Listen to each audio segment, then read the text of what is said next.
Eu cumprimento a todos na paz do Senhor que irão assistir essa live e desde já vamos ler um texto da palavra do Senhor que encontra-se em Mateus no capítulo 7, a partir do versículo 13, que assim está escrito: Entrai pela porta estreita, porque larga é a porta e espaçoso o caminho que conduz à perdição, e muitos são os que adentrarão por ela. E porque estreita e apertado é o caminho que leva à vida, e poucos são os que adentrarão por ela. Quando Jesus descreve esse texto através do evangelista Mateus, ele esclarece com firmeza que há uma esperança, que ele é a porta que conduzirá o ser humano para a salvação. Mas é bem claro e objetivo ao descrever que o caminho é apertado. O que é apertado, irmãos? Apertado apresenta dificuldades. A Bíblia diz que o reino dos céus é tomado por esforço. Para chegar, não chega de qualquer maneira. Louvado e engrandecido seja o nome do Senhor. O reino do céu é semelhante a um homem que investiu em um campo tudo o que tinha para que viesse a obter êxito, tomando conhecimento que era um campo fértil, e investiu tudo nele. Ou seja, Jesus, quando descreve que estreito, apertado, é o caminho que conduz à salvação, ele está descrevendo que encontraremos dificuldade, mas vale a pena. É gratificante, é glorioso percorrer o caminho estreito, porque o caminho estreito resultará em galardão. Mas o texto é bem claro e específico quando apresenta que há muitas ofertas para que muitos possam percorrer o caminho largo. O texto, no versículo 14 de Mateus, capítulo 7, afirma que, sendo estreito a porta que conduz ao céu, sabemos que largo é o caminho que conduzirá também à perdição. Ou seja, o que é largo? Não tem dificuldade, tudo é fácil. O apóstolo Paulo, ele descreve que o caminho largo, muitos de nós, ou quase todos, percorriam ele. Paulo, no capítulo 6 de 1 Coríntios, ele fala algo interessante, descrevendo, listando, irmãos. Ou seja, ele traz uma lista de algo que não podemos fazer de hipótese nenhuma. Paulo descreve que quem tais comete essas coisas na qual irei ler, não poderão herdar o reino dos céus. Ou seja, quem trilhar pelo caminho largo fica impedido de entrar na cidade eterna. Ou seja, não há outra alternativa, é trilhar pelo caminho estreito, é trilhar, aleluia, andar segundo o que o Senhor estabeleceu. Em 1 Coríntios 6, a partir do versículo 2, assim está escrito: Não sabeis vós que os santos hão de julgar o mundo? Ora, se o mundo deve ser julgado, por vós, sois porventura digno de julgar as coisas mínimas? Ou seja, não sabeis vós que haveis de julgar os anjos? Quanto mais as coisas pertencentes a esta vida. Então, se tiverdes negócios em juízo pertencentes, ou seja, pertencentes a mínimas coisas, podemos aqui afirmar que o texto descreve com clareza o que ocorria em Corinto. Os irmãos encontraram algumas dificuldades. E ali, irmãos, estava conduzindo irmãos a tribunais. E Paulo aqui descreve, demonstrando que eles precisariam ter os devidos cuidados para não trilhar pelo caminho largo. Ou seja, e apresenta a alta importância da igreja, que haveria de julgar até os anjos. Quanto mais abrir mão, ou seja, faltar com amor, ou seja, quanto mais conduzir o seu próprio irmão a um tribunal, que era o que estava ocorrendo naquele momento. Mas, irmãos, no decorrer desse texto, nós vemos que, quando chega no versículo 10 do capítulo 6 de 1 Coríntios, ele diz: não erreis, nem os devassos, nem os idólatras, nem os adúlteros, nem os efeminados, nem os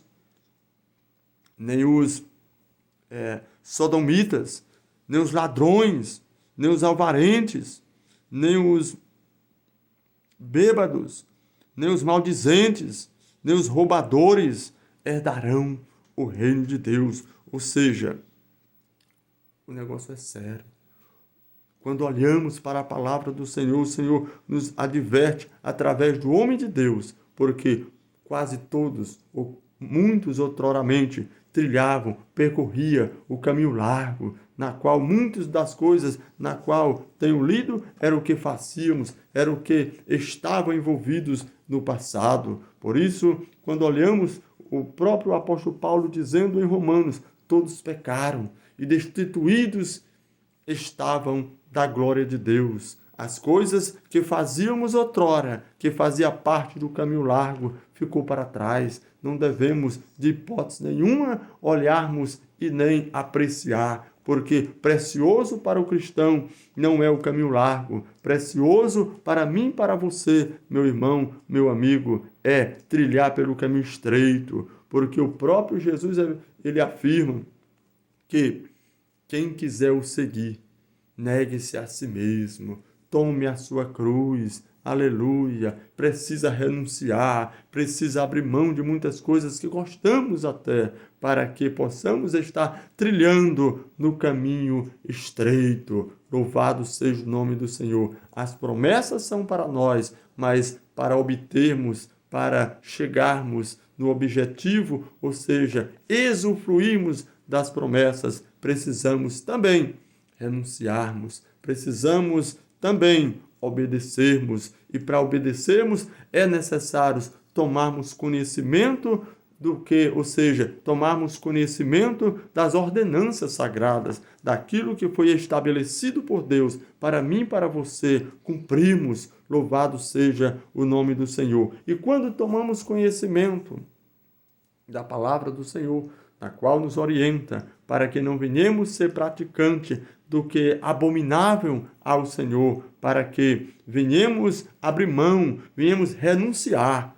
aleluia, para que quando renunciamos às coisas vil desta vida, estamos declarando, estamos apresentando-nos diante do Senhor, que queremos verdadeiramente o servir, o adorarmos de espírito em verdade. Louvado seja o nome do Senhor. E quando o homem de Deus lista, uma lista de coisas que não poderemos estarmos vivenciando, porque são coisas que impedem-nos de entrarmos, de permanecermos, de sermos herdeiros da cidade na qual o Senhor prometeu para aqueles que o servem, que o adoram de espírito em verdade. O Senhor está nos conscientizando que o que Ele quer, o que Ele pretende, o que Ele tem para mim e para você é coisas grandes e maravilhosas. Mas para obtermos, não podemos de maneira nenhuma vivenciarmos, ou seja, de maneira nenhuma podemos trilhar pelo caminho largo. Louvado seja o nome do Senhor. O caminho estreito é Jesus.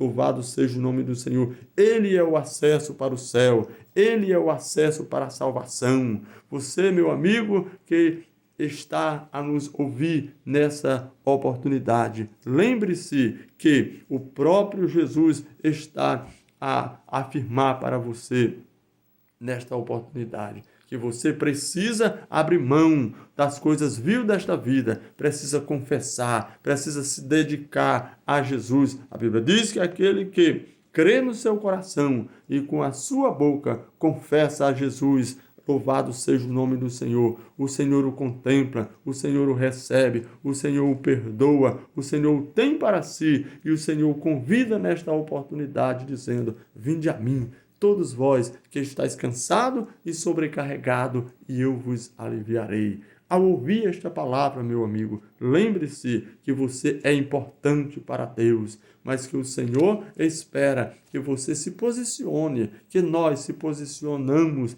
aleluia, diante dele e reconhecemos que não temos, não podemos, mas ele é, ele tem, ele pode e quer fazer grandes realizações nas nossas vidas. Mas quando então compreendemos e abrimos mão de tudo que impede-nos de chegar na presença do Senhor, então o Senhor realizará a vontade dele para com as nossas vidas. Para concluir, nós vemos o texto de Neemias 8:10, a parte B. A alegria do Senhor é a nossa força. O Senhor espera que se posicionemos diante dele, que adentramos pelo caminho estreito, para que o Senhor venha nos contemplar aprovado, que o Senhor venha nos contemplar perdoados, preparados a o servir e o andar no caminho reto, trilhar em direção à nova Canaã, que o Senhor tem preparado um céu para mim e para você. Louvado seja o nome do Senhor. Quando então tomarmos ciência e se dedicarmos verdadeiramente ao Senhor, grandes coisas ele fará para comigo, para com você. Meu amigo, guarde esta palavra no seu coração. Não abra mão. Lembre-se que você é importante para Deus. Deus tem e quer fazer grandes realizações na sua vida. Que Deus abençoe em nome de Jesus.